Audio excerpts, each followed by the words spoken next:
So tonight's episode was very emotional. Right, Dustin? A roller coaster. Yes. And in the words of Monica, I'm still standing, or Elton John still standing. I'm like, Yep. yeah, there's a lot of a lot of still standing songs out there, but I am back. Listen, if it ain't broke, don't fix it. Don't fix He's it. been a fan favorite. Y'all have loved part 1 and 2 of my recaps. And I say, you know what? Let's just do it. So I am back with NAACP Image Award nominee for the podcast that Dustin Ross has with Ebony K. Williams holding court. Yes, I am back with Dustin Ross, and I want all of you to give him a congratulations for being nominated for what's the category of the podcast? Is it the news category? Yep, outstanding news and information podcast. Thank you, Carlos. Thank you so much, man. Thank you so very much. And thank you to all the raindrops. Rain down on me, baby. I love this love I'm getting from the raindrops, but it feels good to be in the company of those incredible podcasts that are nominated in our category with us. And it just is a wonderful recognition to receive. So I'm very happy today. Thank you, Carlos. You're beyond welcome. Now, listen. Is it like the People's Choice Awards to where the fans can vote for the nominees and that's how the winner will be selected? Do you know? Unfortunately, no. I wish that I could send the droves. Okay. The raindrops would have been on the www dot. Okay, it would have been a rainstorm. Yes. But yes, unfortunately, we do not have that option in this go round. But look, just being nominated in and of itself, being in that company and being recognized in that way, it legitimizes our voice in that space. And I'm very, very happy. So thank you to the NAACP Image Awards for sure. Yeah. Yes. Well, we're rooting for you. And I think we're also rooting for Destiny, maybe. So let's just get right into it. Let's get right to it. We were all rooting for you. Yes, we were rooting for our Tyra Banks voice. So part 3 starts off with the continuation a little Kimmy versus Destiny. Obviously, Destiny was asked a lot of questions by me in regards to how the fans felt that she is on this humongous show. Yes. Called Love and Marriage, where you talk about being in love or being married or things of that nature. And she wasn't giving what the fans thought was half of what the other cast was giving. Destiny tried to say, well, look, editing, which let me just say this before I ask you the question about this reunion, Dustin. Okay. Attention reality stars, even the ones a part of Kingdom Reign Entertainment. Blaming editing will not get you anywhere. It's the oldest trick in the book. It's sort of like how a NBA player will blame a referee for calling a shot that they may disagree with. At the end of the day, you did something to warrant the foul, to warrant the charge. And whether or not you think it's right or wrong, it's part of the job you signed up for. If you do not want to get called out by the referee, then don't play in the NBA. Don't play in the NFL. Don't play in the NHL. When it comes to reality television, unless you're doing Beyonce's Homecoming documentary on Netflix, you are sharing the stage with other people when you are on an ensemble show. Okay? I have been producing reality for 15 years. I have worked on a plethora of ensemble shows. The person who gives the best in terms of their story and their real lives gets the most airtime. That's how reality works, which is why when you look at, for example, Love and Marriage franchise, everyone has always said, look, the host gave everything to this show, which is why they're winning in terms of their endeavors in business. And now you're seeing how, and I had this conversation with Marcel and Tisha. I was like, y'all are bringing a lot to this show. And we laughed about it, and they have been. And the same with Kimmy and Maurice this season with Kimmy's health issues. So you have to give everything to the show if you want to get airtime. And in terms of editing, we can edit what you say, how you behave. Yes, can we say you taped this scene and we didn't air it? It's because, listen, I'm going to keep it all the way real. Just because you filmed the scene doesn't mean it's going to make air. Because the scene you taped is, if it does not live up to the standard of the other cast members giving this, then your scene right here is going to go on the cutting room floor, which is why it's important that you have to give your all to the show, which is why I appreciated Kimmy saying, I understand you being private, but you're on a reality show. And on a reality show, you cannot be private. So what did you think about that conversation that was happening between Kimmy and Destiny? Well, I thought it was a necessary lashing. You know, it felt very, sit down, lay your head on my bosom, and let me school you. You know what I mean? The vet was schooling the newbie. I was appreciative of Kimmy's delivery. There was nothing offensive or combative about it, but Destiny still somehow found her way on the defensive end. Okay, it's like she was playing football. She was a defensive end on the conversation, and I just thought it was an unnecessary energy because that was a loving lashing that Kimberly gave her that she needed. Destiny has had an issue with transparency since we met her. Even on this episode of the reunion, an example of that would be her saying, when you asked her where her new partner, I believe his name is Moses, or she refers to him as Moses, right?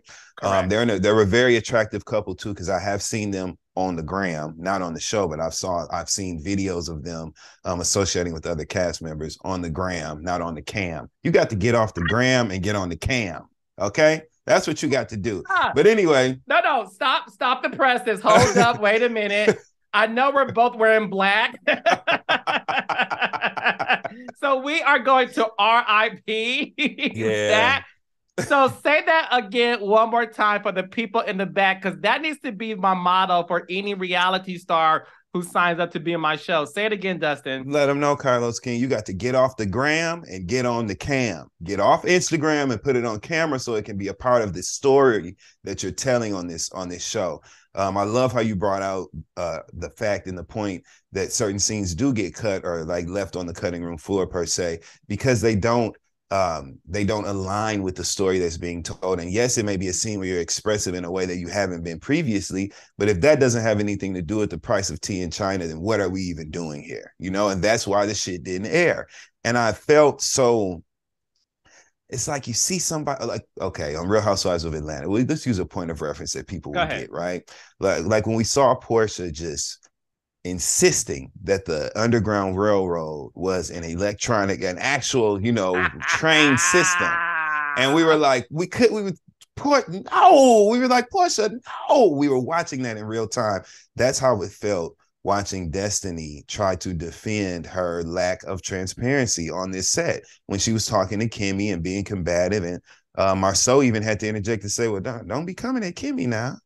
Like, girl, when Marceau Scott has to intervene and say, hey, what are you doing? That things have gotten a little bit off the rails. And so it was just kind of sad to see, even when you asked her where her partner was, which was the original point that I was going to make.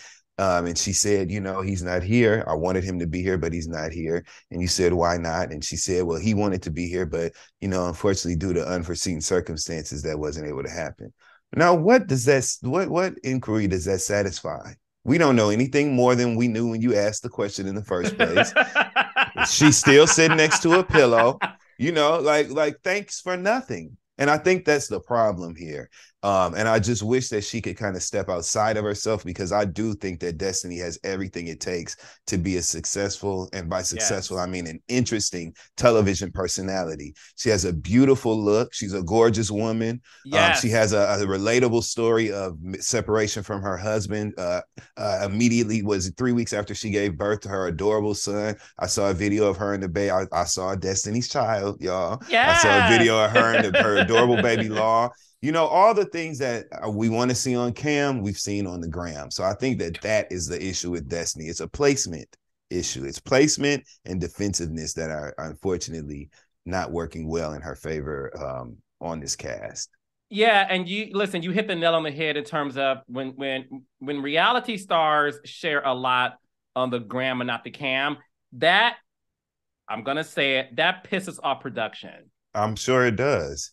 Because unless Instagram is paying you to show your life, this reality show is. And you're doing a disservice to the show and your audience.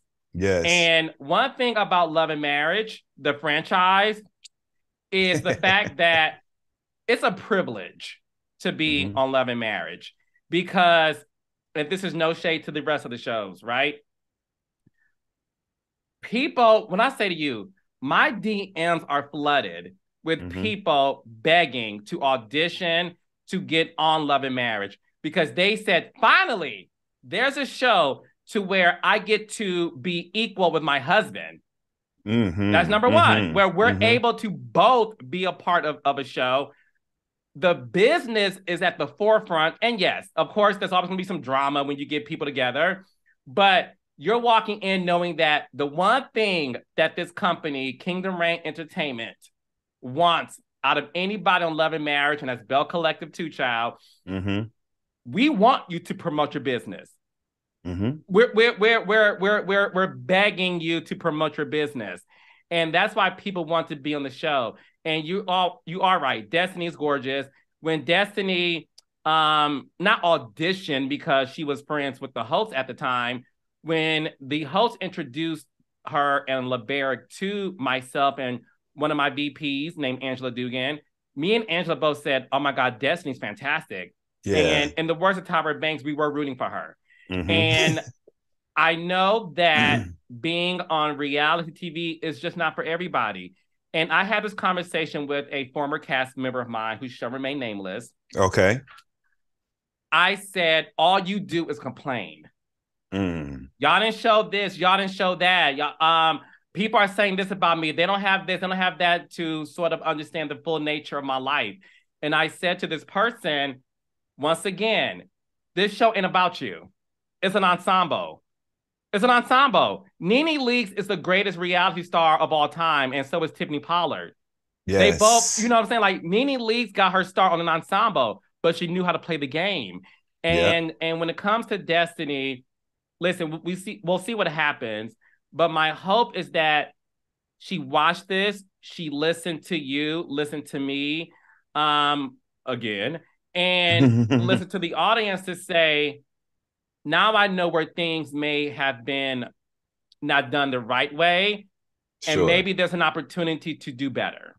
There's always an option to do a self-edit, to do a self-check with your performance relative to anything that you're a part of. So hopefully she does do that. And I think another point that people need to focus on more when it comes to Nene's success in the reality television space, Nene's most valuable asset was her authenticity. We fell in love with Nene because she was actually being herself. She was an original personality. She was not trying to put on airs or appear to be more than what she was. And as time went on and she became what appeared to be a less authentic version of herself, you know, than what we met, that was when a shift occurred with her relationship with the audience. Viewers still love and respect and adore Nene, but old Nene was different than new Nene. And you're going to evolve and grow, but your authenticity is what your value is when you're in this space of reality television. So I just wish that people would kind of lean more into it, lean more into what's really going on, how you really feel about things, and not be afraid to share that.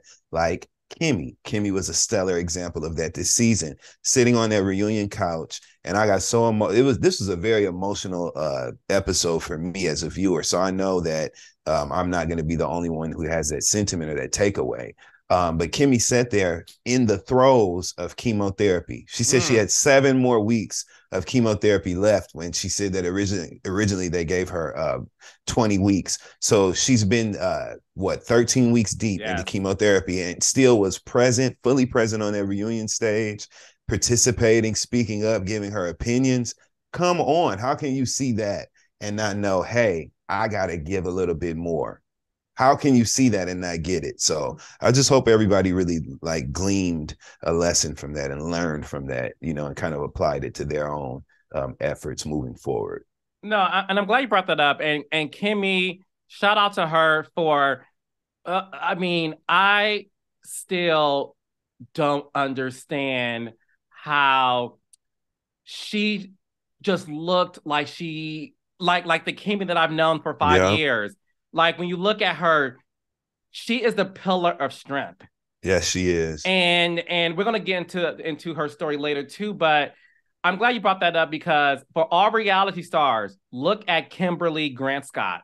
Mm-hmm. And Kimberly Grant Scott deserves the award for the best reality star of all of 2022.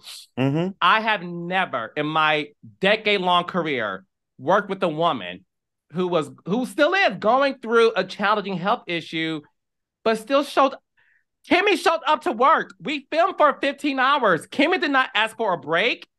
Kimmy did not say anything about, can we move along? Kimmy never once said, I don't know if I'm going to show up.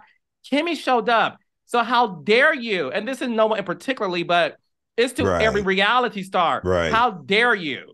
Dare you sit up here and tell production, well, I don't want to talk about that because it's too close to home. Get the fuck off the show. And yes, I'm saying it like that. Get off the show. Kimberly Scott showed everybody, if I can do it, there's no excuse for nan one of y'all. Mm-hmm. Leave us alone. We're tired. We're bored. And we don't want to see none of it. And if you don't want to do it, get off the show. Stay at home. Watch Sherry Shepherd because you got time at 11 a.m. to do it. And don't bother us. Yep. And I also think that is why she was so frustrated with the unwillingness to participate from some of her cast members, right? She was saying, you know, hey, I'm even trying to help you. And I think that what she really meant was, with everything that's going on with me, I'm still trying to reach out and put my hand on your shoulder. And yet you still you have the audacity, Destiny is who I'm referring to. Mm-hmm. You have the audacity to sit on the couch and be defensive and combative with someone who is literally giving their all to this show and encouraging you to do the same, because ultimately she wants you to participate in it. Sometimes you have to just kind of zoom out and look at why things are happening and being said and take your feelings out of it and stop being so quick to want to claw and scratch, you know, and instead sometimes just listen and apply. So that's what we want, because this is a cast of people who, you know, have special personalities that are interesting. These are stories that we want to continue to see told. So no, 100%. Hopefully they listen. Listen, I will say this, knock on wood, you know what I'm saying? Mm-hmm. We are filming the new season, and the only thing I'll say is when Carlos King goes down to Huntsville and talks to folks, they listen. So look, all I'm gonna say to you is shout out to the Scots 2.0, Martell and Melody, because they understand the assignment, and because I care about the show, and I'm not going to just marvel at the fact that, okay, I got the number one show on the network, I'm good, let me go to Mexico. No, I still want us to be great. That's why I went down to Huntsville. Shout out to my cast for saying, Carlos, we understand, let's do it. They're showing and proving that they understand. Without giving too much away, you're going to gag at the dynamics this season, and we've only been shooting for like 2 weeks. But it goes to show you that these people want the show to be great. And breaking news, our second part reunion beat the ratings for the first part. So yes. Keep watching. Keep watching. I appreciate that. Let's get into Melody and Destiny's friendship. So, like I said earlier, the reason why Destiny came on the show is because she obviously went to school with Martell back in the day. Although Melody said, child, why'd you come around when the show started? Because I was married to this man for 14 years and I never heard of Destiny, which I thought was interesting. I thought that's very interesting. And to see Destiny and Melody's friendship devour was sad, because I remember when they used to call each other my baby mama, how you doing? And you would think two women going through the same issue at the same damn time of both going through a divorce would sort of bring them closer. If anything, it brought them apart. And even now, I still, like I said at the reunion, there's something deeper going on, because, okay, let's say, you know, Destiny and Tisha was talking shit behind closed doors. And everyone said Melody had the glass to the door, like, what's going on, child? Let's say that was the case. That to me does not end the friendship, which is why I had to ask, was it because she was too charming with Martell? And then the whole thing came with the hacking of the phone. What was your thought process in terms of all of that being revealed? And last but not least, what do you think is the real reason that Destiny and Melody aren't friends anymore. Okay, so the hacking of the phone as a concept is just ridiculous to me, right? Because everyone of these are parents of multiple children on this stage who are far beyond the childish antics of a 20-year-old hacking somebody's damn phone, right? So this is far more immature and just again ridiculous in nature than I think they deserve. I think they deserve a little bit better of a story, and I'm so glad that it wasn't a part of the season. It's just something we found out at the reunion, because it's not worthy of the type of storytelling that's done on this show, right? Yeah. And that brings me to, why was it even referenced in the first place? Destiny brought it up when she said, oh, when the Melody said she was calling his phone at 1 a.m. and 5 a.m., which at that point, Melody had checked out and she was throwing darts, which is why she said Martell's shoes were ugly and things like that. You know, she had been triggered in that way to where, you know, Melody, she's a formidable player within that, in the ring of combat verbally, you know, and she just, when she goes there, she's there. But why are you bringing that up? Like, what are you trying to suggest, Destiny, by saying that Melody hacked Martell's phone? Are you trying to say that, because remember, Melody divorced Martell for him committing infidelity and fathering a child outside of their marriage. So what are you trying to suggest by informing the audience that Melody allegedly hacked Martell's phone? What's the point of sharing that? Do you want people to just have a negative viewpoint of Melody, or like what? So now what? Even if she had done it, like, what are you saying? Melody is more emotionally invested in, you know, the dissolution of her marriage, and she's trying to let us believe. So what? She should have emotions and raw feelings attached to the dissolution of a 14-year marriage that, you know, involves 4 small children, one of whom had their hair talked about by a grown-ass woman on this cast. She should have raw emotions attached to that. So I just thought it was a nasty play. I thought it was another example of Destiny's willingness and almost eagerness to enter into that combative space with Melody and bring up something to make her look bad. Just say, like, which I'm glad that she did eventually say, you know, she is not hopeful or looking to reconcile her friendship. That, I'll breathe a sigh of relief when she said that, because at least then it's out. Yeah, at least then it's out there. Like, just say you don't want to be her friend so that all this makes sense, and then you can go over there and do what you do, just like Melody told her ass to. Do you think Melody is at any fault for the dissolution of her friendship with Destiny? I do. I think that Melody has a responsibility to be a little bit more expressive in her exit from certain friendships, at least the visible ones that are relevant to the stories being told on this show.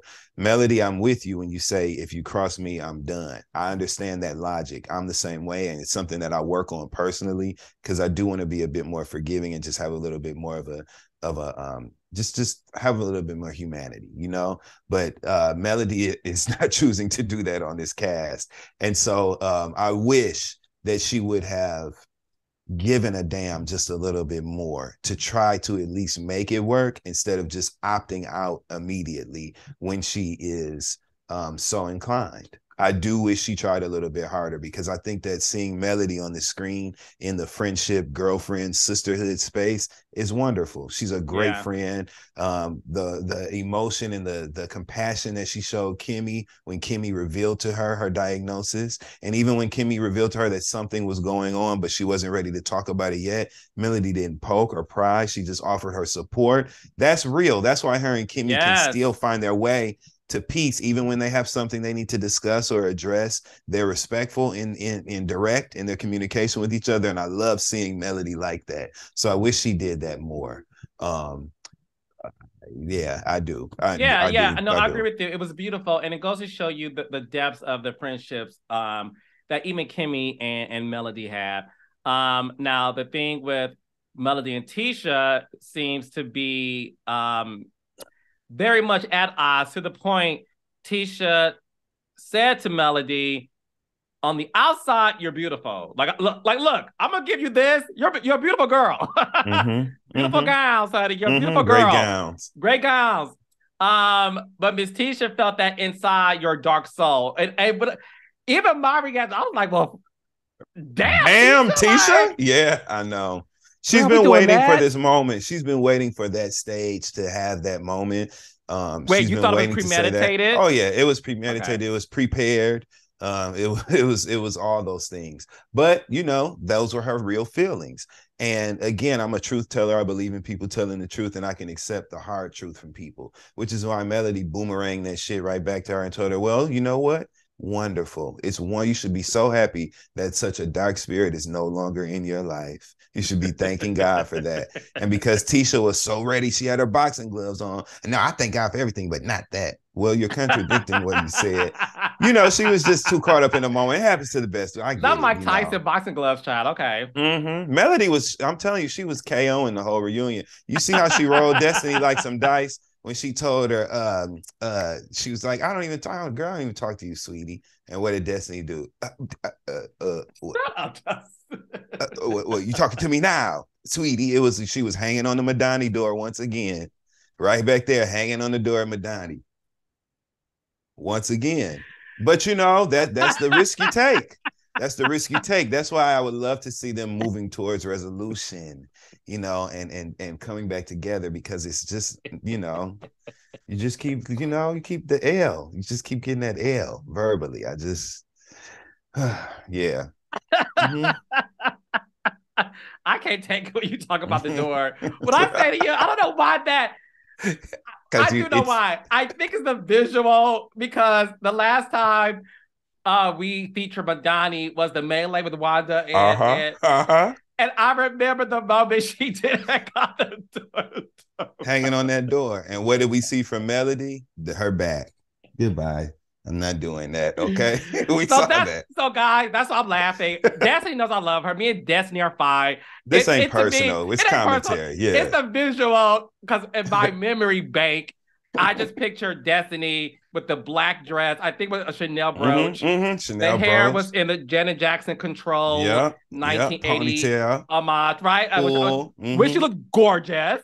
Beautiful. She's a beautiful woman. Yeah. Destiny's a beautiful girl. Yes. So I just remember her saying, "You didn't speak to me." So that's why I'm laughing. Okay. I should have had security escort you out like you did Tisha. That's what she told her. She was hanging on that door in Madani. I was like, she is gripping. But yeah, that was I saw more of that on the reunion stage when she was having that exchange with Melody. Watched her so quick. Girl, I don't even talk to you, sweetie. And you talk to me now.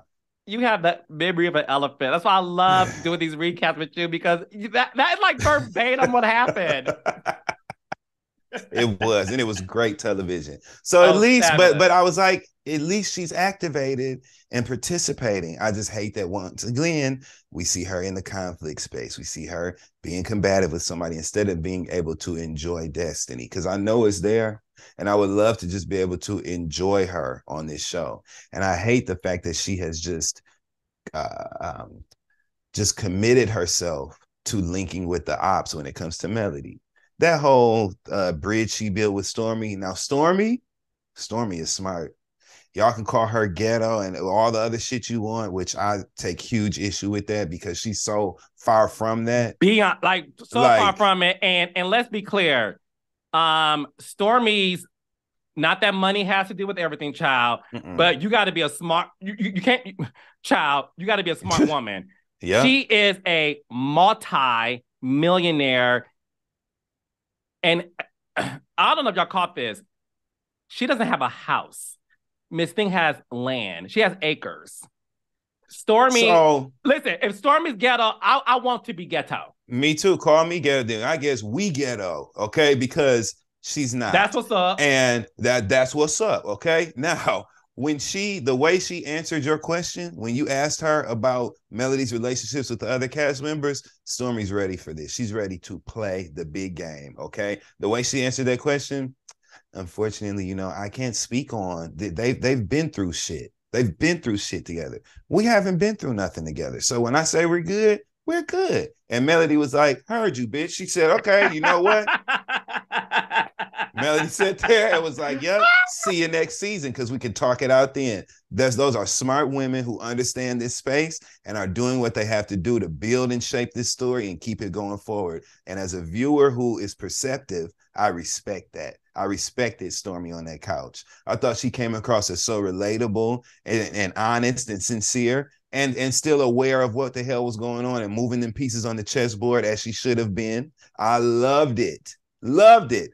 That's how you show up as part of the others, okay? That's how you show up. And that's how you end up moving, into the fray. But it just, it was good. And again, I love that short hair on Stormy. I thought she looked so cute. I love the short hair. Stormy, if you're watching, keep the short hair. We love it. To Dustin's point, like I said, we're filming next season already. Without giving too much away, Dustin is onto something, and that's all I'll say. See, I can listen. I can call these dice before they stop rolling because I can see things in these cast members that I'm like, you know what? That is something. And Stormy, her relationship with her husband and the conversations that we were privy to them having even this last season, there's so much story there. Her mom, all of the key elements are in position. So I'm ready to just learn more. I loved what she gave on the reunion. I did. Stay tuned. Okay. Yeah. You mentioned earlier about activation. Yes. Being impressed with Stormy being activated. We had the Whitlows on this part reunion, and on Twitter, a lot of people have said, like, where are the Whitlows? What's going on with the Whitlows? Do you need them anymore? Obviously, congratulations to Tiffany. She's pregnant. Yes. Congrats, and she looks gorgeous. What are your thoughts on the Whitlows in terms of, obviously, they came on part 3 of the reunion, whereas Destiny and Stormy obviously have more airtime than them. Tiffany came on last season and gave the girls some, this is my opinion. I cast Tiffany Whitlow because I felt that, oh my gosh, we have a woman who just says what's on her mind, and she doesn't have an alliance with anybody. She's kind of like, I call it like I see it. Y'all may think it's wrong. I'll take it. Like when she told Destiny last season, yeah, I don't care if you're from Detroit, Atlanta, Houston, wherever you're from. Like, I was like, Tiffany don't give no fucks. What was your thoughts on the Whitlows this season? And were you concerned with the fact that they only appeared in part 3, like the tweets said tonight? I thought that it was an appropriate amount of time for their story this season. They came out on the reunion stage looking like they was on bail, looking like the Bells in that red. Remember on the Bell Collective reunion, they had those gorgeous primary colors on. Yeah. I said, now what union? I said, now what? Did they think this is Bell Collective? This is not. But they came out, in that red, and they just. I think that. Here's my take on Tiffany, right? Let's take Lewis out of it for 1 second. Okay. Tiffany is she plays a perfect villain on this show in this cast. She has the potential to be the villain of this cast and the villain that we love to hate, okay? Because she knows how to deliver certain information or deliver certain opinions that cause reactions out of her cast members that may be good reactions, bad reactions, volatile reactions, but she knows how to activate and agitate her castmates. And that's a skill that the way that she does it, the level that she does it at is something special. Everyone can't do that. I think that there's an issue with the aesthetic. Tiffany needs to tap into her personal style so that we can see her, because I think she's a gorgeous woman. I think that if we get the right glam, the right hair, and the right makeup, the right styling, and elevate that look, that combined with her antics will give us a brand new powerhouse on this cast. I think there's an aesthetic that's throwing people off. You can't look like you work at the credit union, but start shit like a supermodel. You know what I'm saying? Which nothing's wrong working at the credit union, but that's what she looks like. She looks like a teller. You can't do that and then start shit like, Kenya Moore. You understand what I'm saying? Like it has to work in alignment. Now, that being said, because she's already been a shit starter since we were introduced to her in all the perfect ways. That the way she set that whole monster situation on fire, that is literally like, so imagine that with like a Connie Spalding from Two Can Play That Game, like a nice little pony. Yeah, imagine that with like a look that, you know, like we would have something there. So I think that she just needs to get that in order. And now, you know, she's about to give birth to her baby. She's in a gorgeous state of pregnancy right now. She's gonna be glowing for the next 10, however many. She's 4 months then, so the next, what, you're pregnant actually 10 months, right? So the next 6 months she'll be glowing. So, you know, after that, she'll be able to like maybe make some different choices or whatever and really lean in. And I would love to see that evolution of Tiffany. I think that her husband, Lewis, is actually another gold mine because Lewis is easy to trigger. If you say the right thing, or I guess the wrong thing to Lewis, he can't help himself. But he's one of those people who enters the reality TV space, one of those husbands, and tries to keep it together the best he can. Lewis is going to try to sound level-headed and wise in what he says until you piss him off. Well, no, Marcel, we really, well, no, we didn't. Well, I'm not going to let you just say that. Like, once you get him started, he goes. And that is a very valuable asset. When you're on an ensemble cast like that comprised of couples, you need both the husband and the wife to get it popping. Melody and Martell were a dynamic duo. Hell, Letitia and Marceau, when they decide they want to elbow each other and say, hey, we doing this together, okay? You know, they're a dynamic duo. So we want to see that from them. I just want it to look a little different because I feel like it will land differently if we're looking at her and she's got a sleek bob and you know, and she's talking her shit. I just feel like it'll land differently and it will become her superpower. So I would love to see that. I would love to see that for Tiffany. I am obsessed with that answer. And yeah. Listen, Tiffany. You see it, don't you, Carlos? No, listen. I 100% see it because let's just talk about it really quickly. I get asked a lot more about the Whitlows than any other newer cast member outside of the original 6. You referred to them as the others. I ain't gonna do that, child. But I get asked more about the Whitlows. Why are they on the show? They don't have no connection. Yeah. They're boring. Yeah. I remember receiving tons of casting tapes from other couples who wanted to be on Huntsville. Okay. And I remember, I would never forget this. I was on a flight and I had some time to spare. And I said, let me watch these casting tapes. I got to Tiffany Whitlow because let me back up a bit. I know a star within a couple of seconds. I ain't got to watch 30 minutes of a casting tape, child. I know within a few seconds, like, nah, she ain't it. Yeah. To your point, because I'm going someplace with this. I'm on a flight. I click on the Whitlow's casting tape. Tiffany came on. Beautiful woman. And Lewis. And we're from Detroit. In Detroit, couples looks like Tiffany and Lewis. Yes, you know, they do. Right? Yep. That big, dark-skinned brother. You know what I'm saying? So I was like, aesthetically, they look great. Tiffany's beautiful. And Tiffany was so shady and funny throughout the tape. And I remember another producer saying, ooh, I don't know if I like her or hate her. And I said, she's perfect. That's it. She's perfect. That is it. She's perfect. If you don't know where to go with it, that's perfect. And that's why when Tiffany came on her first season, I was obsessed with her. And people read her like they read Stormy, like they read Destiny their first season.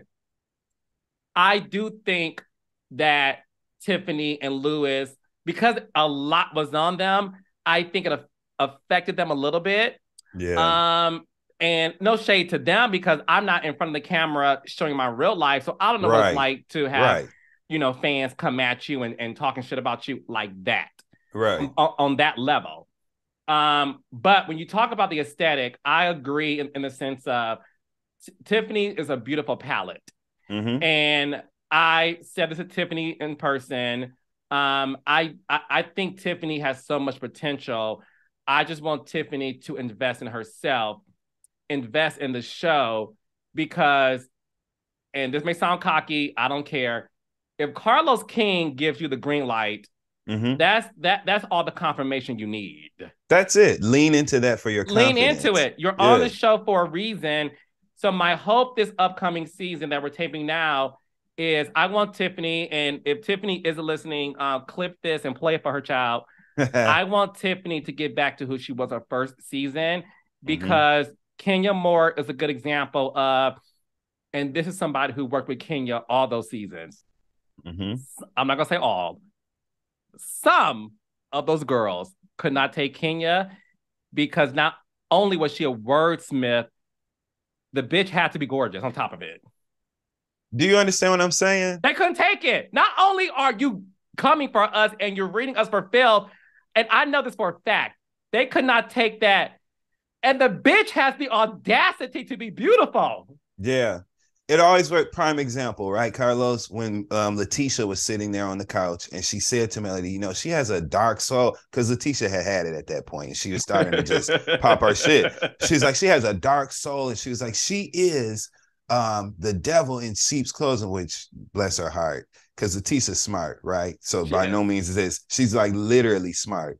Yeah. With degrees to prove it. But she meant a wolf in sheep's clothing. It ain't never been the devil in sheep's clothing.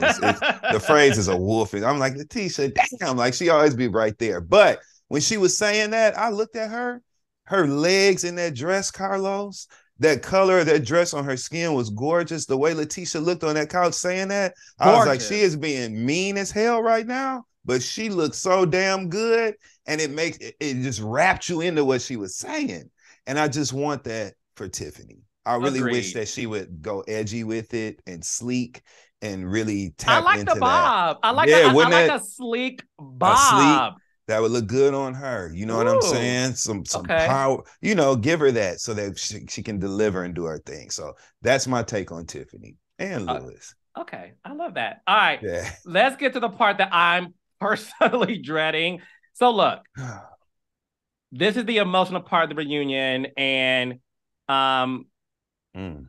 we have to talk about, obviously, the debacle of the Melody Martell relationship and story this season.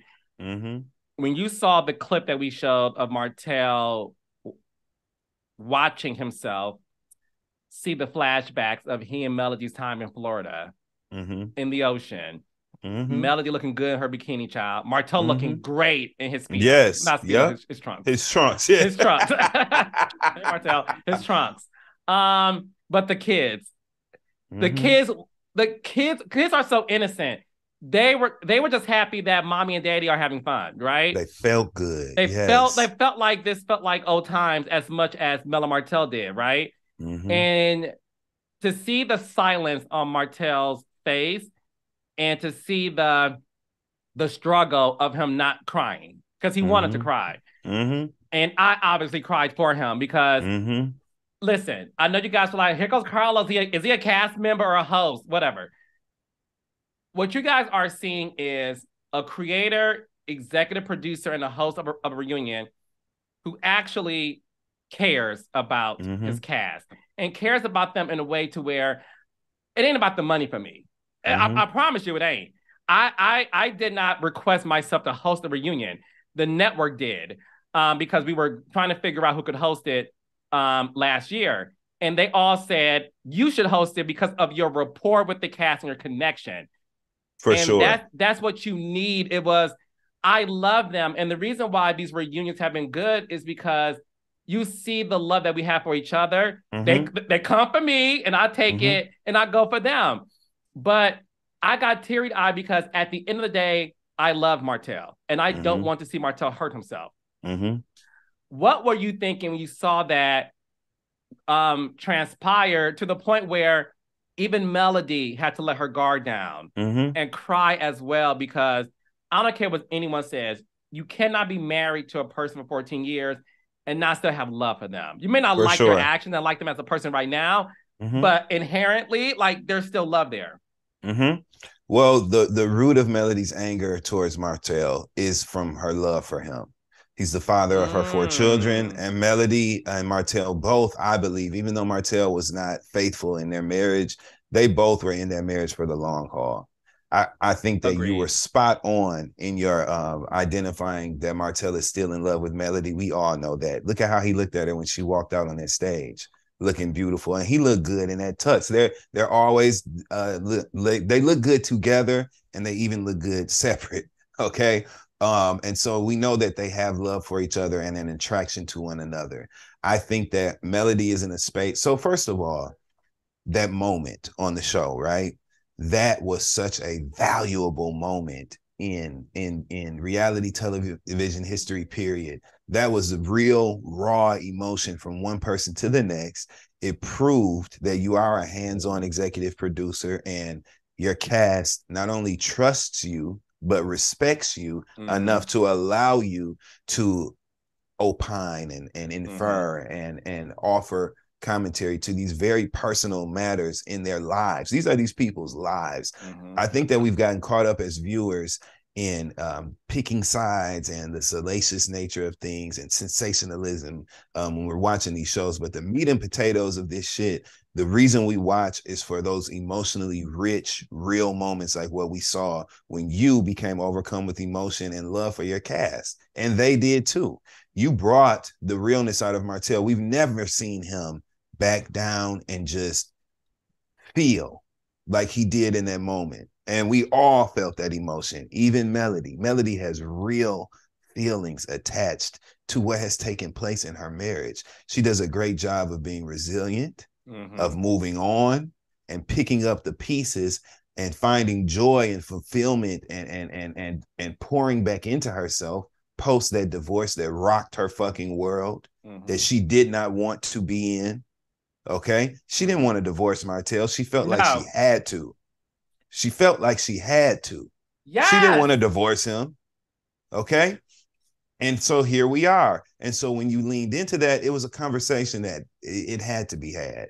We needed to talk about that and talk through that. And hopefully we see another deep dive into that next year. Or as long as they're in relationship with one another, they need to check in, you know, as co-parents in that way and really heal. What we saw in that moment was the beginning of some real healing, whether they want to admit it or not.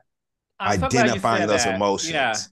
Yeah, So, no, I do think it's the beginning of real healing. And listen, we'll see what happens in their dynamic this season. But listen, I went on record saying this, and I believe it. At one point in time, when you look at the scope of reality television, say what you want. Mel and Martell were the Jay-Z and Beyonce of reality television. In the I sense can see of that. in the sense of this powerhouse, and there is something about them when they're together.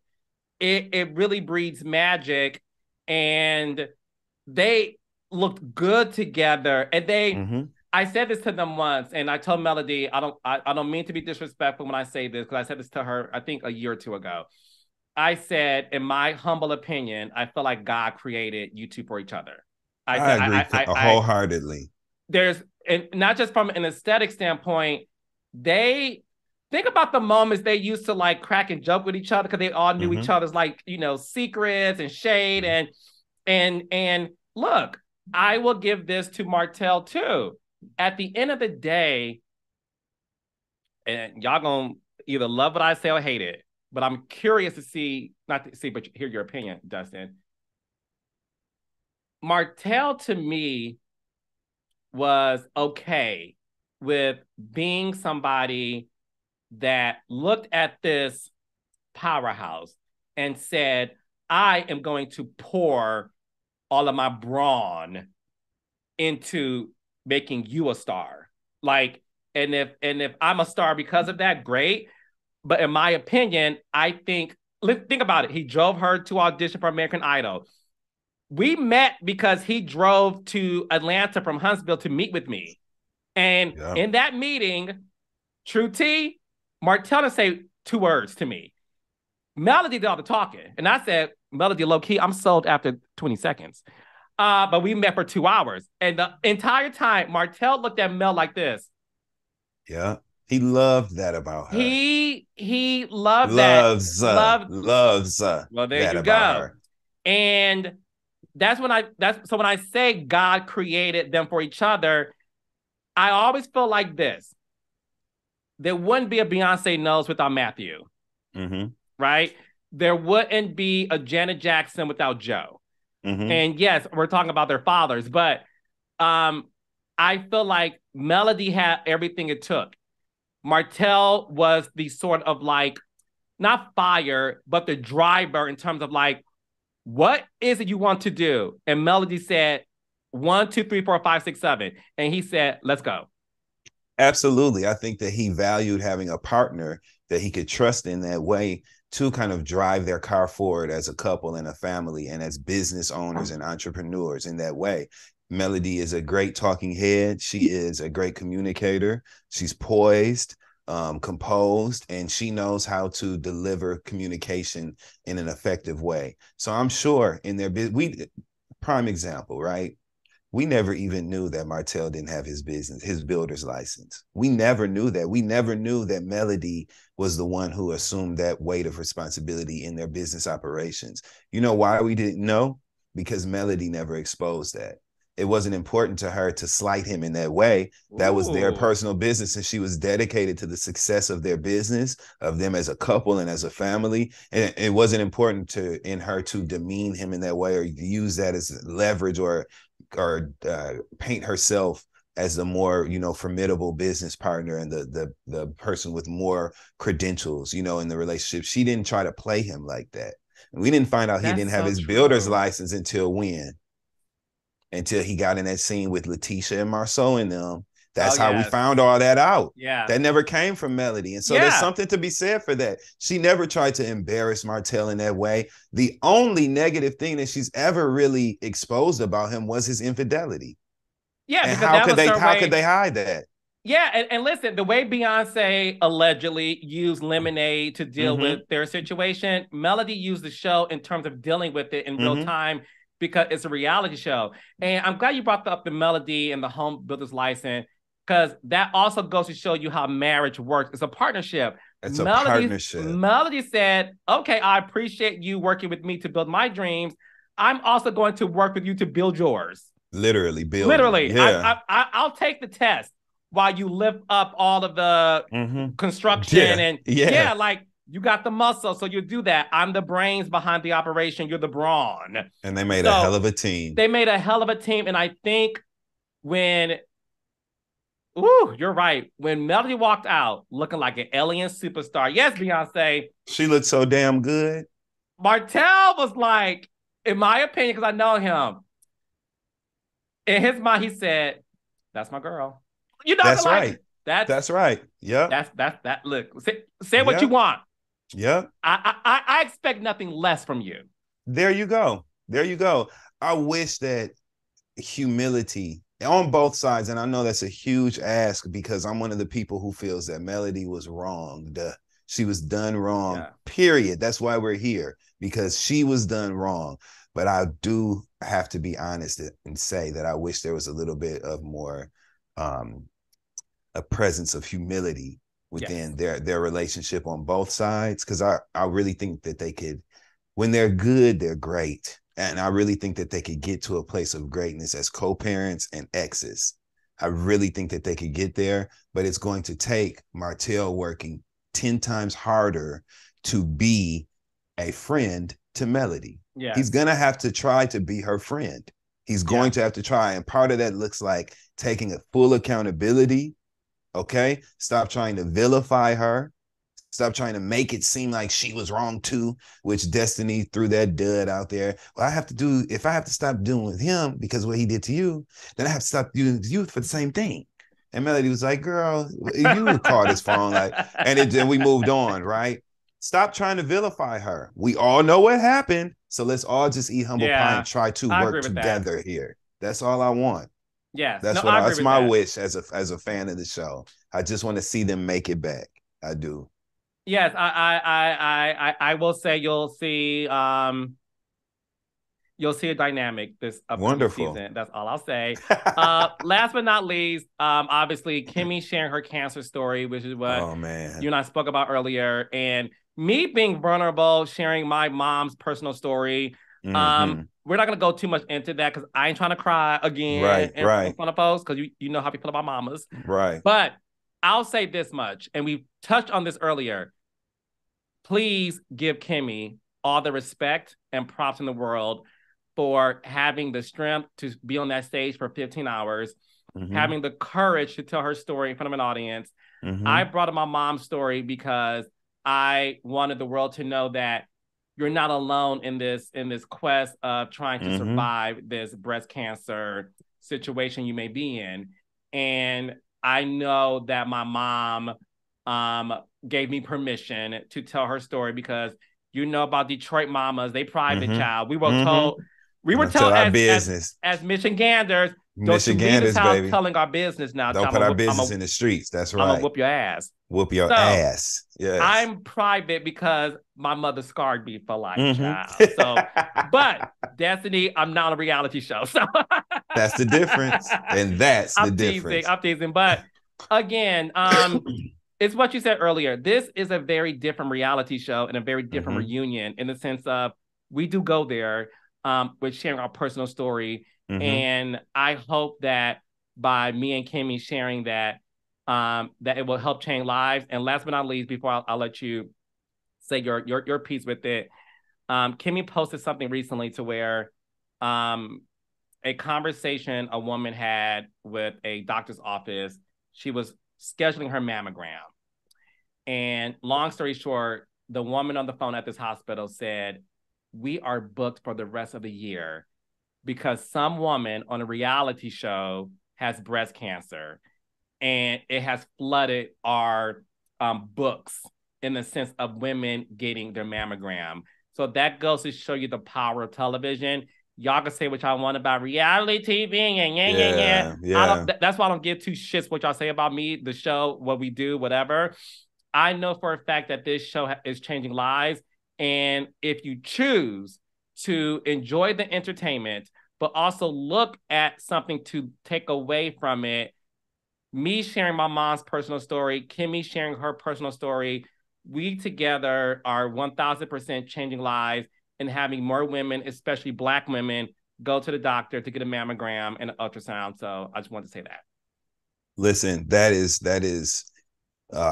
that's the magic of what you do, right? When you can influence and impact people in literally a healthy way like that.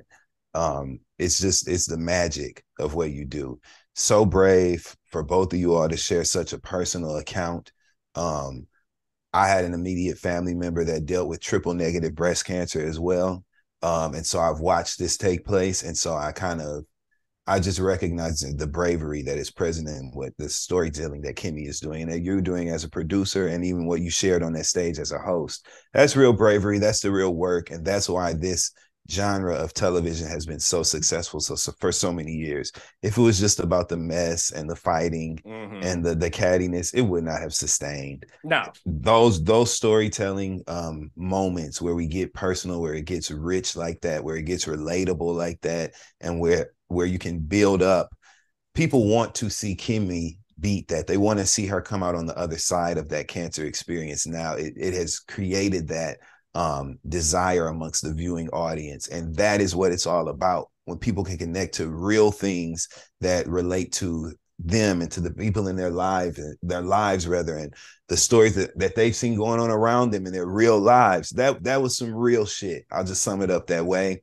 And it was what makes this show special. And that's all I got for it. You know, I love Kimmy's place on this cast. I love what she brings to this show. Yeah. And I definitely want to see her journey back to health. She's a nurse, so she knows this space, which makes me feel for her even more because I know that her experience is 10 times more intensified because she has an understanding of what's going on from a technical perspective. So I just send her all the love, all the blessings, her and Maurice and their whole entire family. Amen. And we're so grateful as viewers that she's sharing this with us. And we are all rooting for her and sending her peace and love and good energy. That's all I have for that. Yes, no, I appreciate that. And I'm grateful for you for sticking around doing 3 parts recaps. Dustin has a lot of jobs in my favorite Parks boys. So I'm happy that he took time out of his busy schedule to be here for me brother. And for you guys and y'all wanting him back and loving up on him too. But before I let you go, I have a surprise for you and the audience. So next Saturday, 8 o'clock, now that Love and Marriage Huntsville has wrapped, I want all of you guys to stay tuned for the new season of Love and Marriage DC, season 2. It's a fantastic season. It feels like a brand new show. Y'all know me, I don't lie. The same way I said Bell Collective season 2 feels very different and it's great. Y'all watch it. Said Carlos, no capping. You were telling the truth. Dustin loves some Bell Collective too, child. I'm ready for season 3. Yes. Can't wait. Love you, Latrice Rogers. Okay, I got to give off to DC, but Bell Collective season 3 is the most explosive thing I've seen in a long time. Anyway, so Love and Marriage DC